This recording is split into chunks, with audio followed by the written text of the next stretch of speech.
بسم اللہ الرحمن الرحیم۔ السلام علیکم ورحمۃ اللہ وبرکاتہ۔ معزز سامعین کرام، آج جو ہم آپ کے سامنے حاضر ہوئے ہیں یہ قرآن پاک کی ایک چھوٹی سی صورت ہے، اس کا عمل لے کر حاضر ہوئے ہیں۔ ایک چھوٹی سی آیت ہے، اللہ کا پیارا نام ہے اور وہ تسبیح ہے جو اللہ کو بڑی پسند ہے، جسے حبیب کبریا آمنہ کے لال عبداللہ کے در یتیم جناب نبی کریم صلی اللہ علیہ وسلم نے فرمایا کہ یہ تسبیح اللہ کی لاڈلی تسبیح ہے۔ اس تسبیح کا عمل لے کر حاضر ہوا ہوں، اور یہ عمل کن لوگوں کے لیے ہے؟ ان لوگوں کے لیے جو مصیبت میں گرے ہوئے ہیں، جو مشکل میں پھنسے ہوئے ہیں، جن کے کام نہیں ہو رہے، جو مجھے بار بار واٹس ایپ پہ اور میل کر کر کے مجھ سے یہ پوچھتے ہیں کہ دشمن پر کیسے غلبہ پالیں، دشمن کو کیسے اپنے قابو میں کر لیں، یا پھر ہم بے اولاد ہیں، اولاد نہیں ہو رہی، تو اولاد کے لیے کوئی ایسا عمل بتا دیجئے کہ جس سے ہمیں اللہ سبحانہ و تعالی اولاد نرینہ عطا فرما دیں۔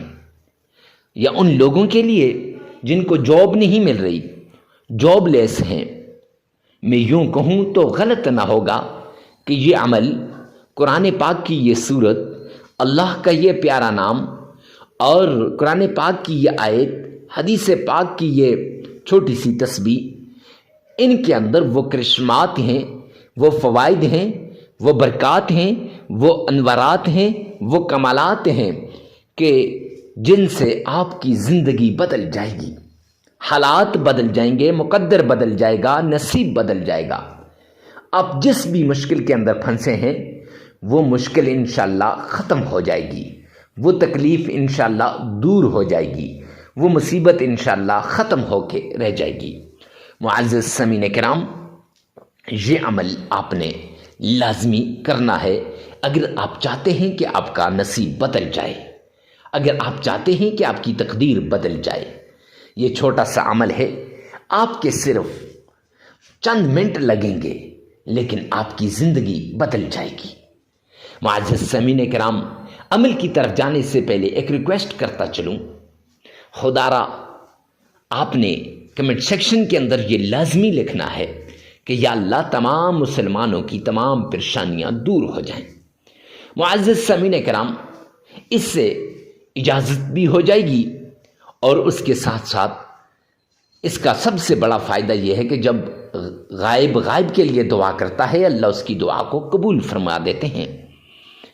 اور دوسرا سب سے بڑا فائدہ ہے کہ جب اجنبی کے لیے دعا کرتا ہے، اس کے حق میں دعا قبول ہو یا نہ ہو، اللہ سبحانہ و تعالی آپ کو مقبول دعا کا ثواب آپ کے مقدر میں لکھ دیں گے۔ معزز سامعین کرام، مقبول دعا کے ثواب کے لیے آپ نے یہ دعا لازمی لکھنی ہے۔ اور دوسری بات، ویڈیو کو ثواب کی نیت سے صدقہ جاریہ سمجھ کر آگے شیئر کرنا بھی مت بھولیے گا۔ کیوں؟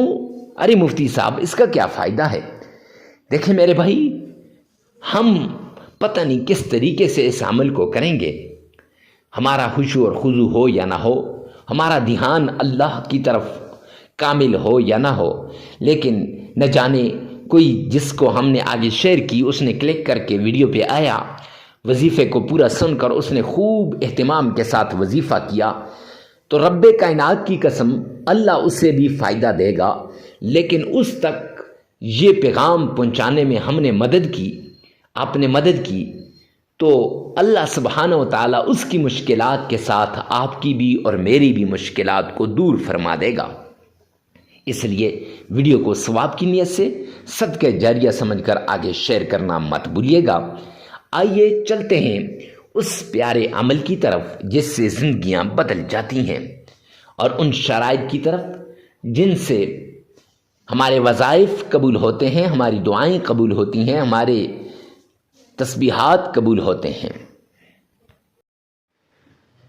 شرائط میں سب سے پہلی شرط، اللہ سبحانہ و تعالی کے حضور آپ نے حلال کمانا ہے، حلال کھانا ہے، حلال پہننا ہے۔ کیوں؟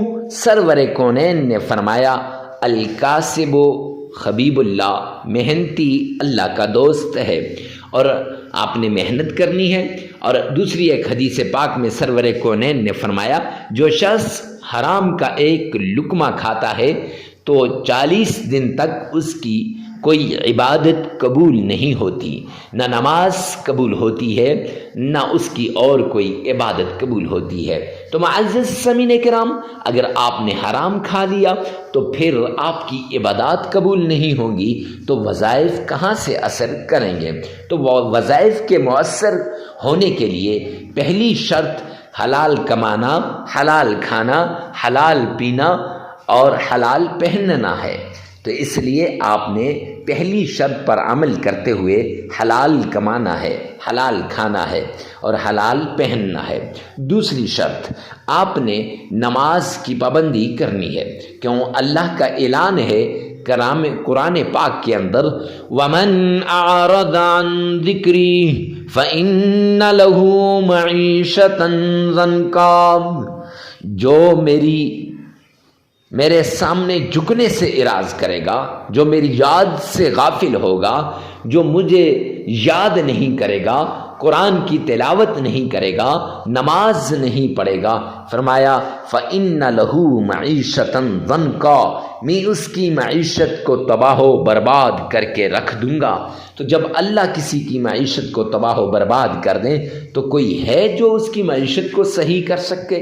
تو اس لیے معزز سامعین کرام، آپ نے یہ 5 نمازیں لازمی پڑھنی ہے۔ ہاں آگے پیچھے ہو جائیں تو خیر، لیکن وقت پہ پڑھنے کی کوشش کرنی چاہیے۔ تیسری شرط آپ نے اکیلے میں، تنہائی میں، ایسی جگہ میں آپ نے عمل کرنا ہے جہاں کوئی آپ کو ڈسٹرب نہ کرے، ڈسٹربنگ کریٹ نہ کرے۔ کیوں؟ جب ڈسٹرب ہوں گے پھر وظیفے کی طرف دھیان نہیں رہے گا، جب دھیان نہیں رہے گا تو پھر معزز سامعین کرام کیسے وہ وظیفہ قبول ہوگا؟ لہٰذا وظیفہ کرتے وقت جس مشکل کے لیے، جس بیماری کے لیے، جس تکلیف کے لیے، جس چیز کے لیے آپ وظیفہ کر رہے ہیں، اس چیز کو، اس بیماری کو، اس مشکل کو، اس تکلیف کو آپ نے سامنے رکھنا ہے اور اس کو ذہن میں رکھ کر پھر آپ نے عمل کرنا ہے۔ انشاءاللہ یہ عمل آپ کے لیے آخری عمل ثابت ہوگا، آپ کی تکلیفیں دور ہو جائیں گی، آپ کی مصیبتیں ختم ہو جائیں گی۔ ہر طرح کی تکلیف سے نجات کے لیے آپ نے اس طریقے کو اپنانا ہے۔ یہ 3 شرائط ہیں، ان پہ لازمی عمل کیجیے گا۔ سب سے پہلے سرور کونین تاجدار مدینہ جناب نبی کریم صلی اللہ علیہ وآلہ وسلم کی شان میں درود پاک پڑھنا ہے، محبت کے ساتھ، عقیدت کے ساتھ، پیار کے ساتھ، ذوق اور شوق کے ساتھ۔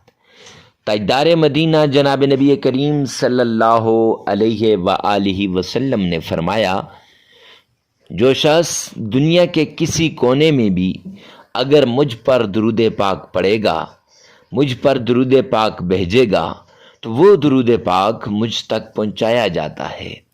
اس لیے پیار سے، محبت سے، عشق کے ساتھ اپنے پیارے نبی حضرت محمد مصطفیٰ صلی اللہ علیہ وآلہ وسلم کی شان میں درود پاک پڑھیں۔ کون سا درود پاک اور کتنی بار؟ وہ درود پاک جو نماز میں پڑھتے ہیں، وہ درود پاک جو درود ابراہیمی ہے، اور یہ درود پاک 3 مرتبہ پڑھنا ہے۔ آئیے میرے ساتھ مل کر 1 مرتبہ بآواز بلند درود پاک پڑھ لیں۔ اللہم صلی علی محمد وعلی آل محمد کما صلیت علی ابراہیم وعلی آل ابراہیم انک حمید مجید۔ اللہم بارک علی محمد وعلی آل محمد كما باركت على إبراهيم وعلى آل إبراهيم إنك حميد مجيد۔ درود پاک محبت کے ساتھ 3 مرتبہ پڑھنے کے بعد، ارے مفتی صاحب 3 مرتبہ ہی کیوں خاص ہے؟ تو جامعہ ترمذی جلدوم کی روایت ہے، سرور کونین تاجدار مدینہ نے فرمایا، جو شخص 3 مرتبہ درود پاک پڑھتا ہے وہ اللہ کی ذمہ داری میں آ جاتا ہے، اور جب بندہ اللہ کی ذمہ داری میں آ جائے تو اس کے سارے کام پھر غیب سے ہونے لگ جاتے ہیں، اس کی مشکلیں دور ہو جاتی ہیں۔ 3 مرتبہ عقیدت سے درود پاک پڑھ لیا، پھر آپ نے اللہ کا پیارا نام یا فتاح یا فتاح 313 مرتبہ پڑھ لینا ہے، پھر استغفر اللہ 1001 بار پڑھ لینا ہے، اور قرآن پاک کی چھوٹی سی سورت اِنَّا أَعْطَيْنَاكَ الْكَوْثَرَ فَصَلِّ لِرَبِّكَ وَانْحَرْ إِنَّ شَانِئَكَ هُوَ الْأَبْتَرُ، یہ سورت آپ نے صرف 11 بار پڑھ لینی ہے۔ معزز سامعین کرام، پھر لاڈلی تسبیح سبحان اللہ و بحمدہ سبحان اللہ العظیم، یہ بھی آپ نے 70 مرتبہ پڑھ لینی ہے۔ پھر وہی درود پاک جو نماز والا درود پاک ہے، وہ درود پاک آپ نے پڑھ لینا ہے، جو درود ابراہیمی ہے وہ 3 مرتبہ پڑھنا ہے۔ عمل ایک بار پھر سن لیجئے، پہلے آمنہ کے لال پر 3 مرتبہ درود پاک پڑھ لیں عقیدت کے ساتھ، احترام کے ساتھ۔ پھر اس کے بعد آپ نے یا فتاح یہ 313 مرتبہ پڑھنا ہے، پھر استغفر اللہ 1001 بار پڑھنا ہے، پھر اس کے بعد سورۃ الکوثر انا اعطیناک الکوثر، یہ سورۃ الکوثر 11 بار پڑھنی ہے، اور پھر لاڈلی تسبیح سبحان اللہ و بحمدہ سبحان اللہ العظیم، یہ لاڈلی تسبیح آپ نے 70 بار پڑھ لینی ہے۔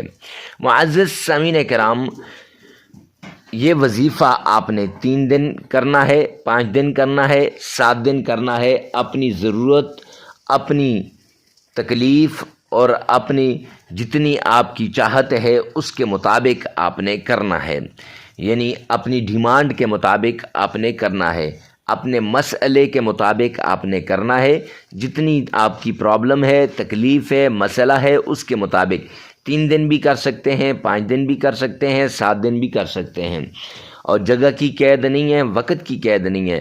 ویڈیو کو ثواب کی نیت سے صدقہ جاریہ سمجھ کر آگے شیئر کرنا مت بھولیے گا۔ اللہ میرا اور آپ کا حامی و ناصر ہو۔ والسلام۔